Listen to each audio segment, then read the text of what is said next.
taliyihii hore ee nisa Fahad Yaasiin Xaaji Daahir ayaa saakii 6 aroornimo ka degay magaalada caasimadda ah ee Muqdisho. Fahad ayaa 2 jeer awoodi waayay inuu tago Muqdisho.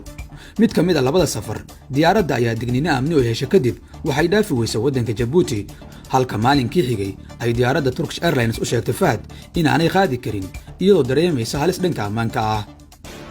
Fahad Yaasiin oo ay ka gooneed inuu tago magaalada Muqdisho ayaa xalay xilli dambe ka dhoofay magaalada Istanbul isagoo qaatay diyaarad gaar ah oo ah nooca loo yaqaano Gulfstream oo ay inta badan madaxda ku safarto, taas oo ay leedahay shirkad gaar ah oo fadhigeedu yahay waddanka Turkiga. xilliga uu Fahad ka degay magaalada Muqdisho waa saacad uusan garoonku toos u shaqo bilaabin.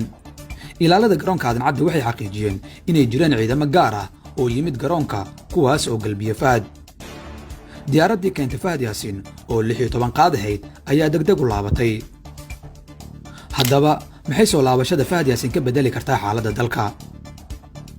soo laabashada Fahad ayaa ku soo aadaysa xilli aan weli xal laga gaarin xiisadda Farmaajo iyo Rooble oo gunteedu ay tahay tuunka Fahad ee la xiriira kiiska Igraan Tahliil Faarax. xalay waxaa dib u bilowday waan lagu xalinayo khilaafka Farmaajo iyo Rooble oo ay wadeen guddoonka golaha shacabka ee baarlamaanka 10aad iyo hogaamiyaha Galmudug Axmed Cabdikaariye Qoorqoor. wadahadalladan oo Farmaajo iyo Rooble labaduba aqbaleen ayaan weli laga helin xogo dheeri ah. imaatinka Fahad Yaasiin waxaa dul hagooganaya culaysyo badan. Fahad waxaa ciriiri laga geliyey socdaalka, waxaana la xaqiijiyey inuu jiray cadaadis caalami ah. dalalka reer galbeedka qaar ayaa la sheegay inay iibinayeen inuu Fahad halis ku yahay xasiloonida Soomaaliya, waxayna qabeen in bannaanka lagu xayiro inta xal buuxda looga helayo khilaafka ka dhex jira Farmaajo iyo Rooble, laakiin waddamada daneeya arrimaha Soomaaliya iskuma raacin cadaadiskaas. waxaa loo arkaa Fahad nin saamayn xoogan ku leh dhanka ciidanka. 4 sano ee Farmaajo waxa uu Fahad shaqo badan geliyey ciidanka, gaar ahaan sirdoonka. waxaa la aaminsan yahay inuu furo u noqon karo qalalaase ka dhaca caasimadda.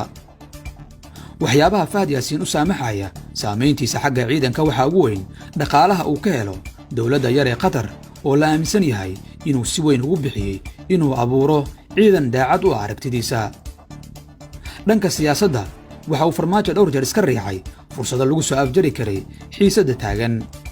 waxaa loo arkayay inay ahaayeen kuwo aan u danaynaynin badbaadada Fahad oo si weyn loogu lifaaqay kiiska Igraan Tahliil. taliyihii hore ee nisa Fahad Yaasiin Xaaji Daahir waxaa lagu tilmaamaa nin si fudud go'aan ku gaari kara oo ay u fududahay inuu Farmaajo wax badan ka fujiyo. laakiin maadaama markaan madaxiisa lagu gorgortamayo, lama oga sida uu isku waafajin doono danaha doorasho ee Farmaajo iyo iska bariyeelidda kiiska Igraan, kuwaasoo u muuqda inay si weyn isu saameeyeen. waxaan shaki ku jirin in soo laabashada Fahad Yaasiin ay leedahay saamayn amni iyo mid siyaasadeed labadaba, waxaana isha lagu hayaa sida uu xaalku isu rogo maalmaha soo aadan. maxay kula tahay adiga?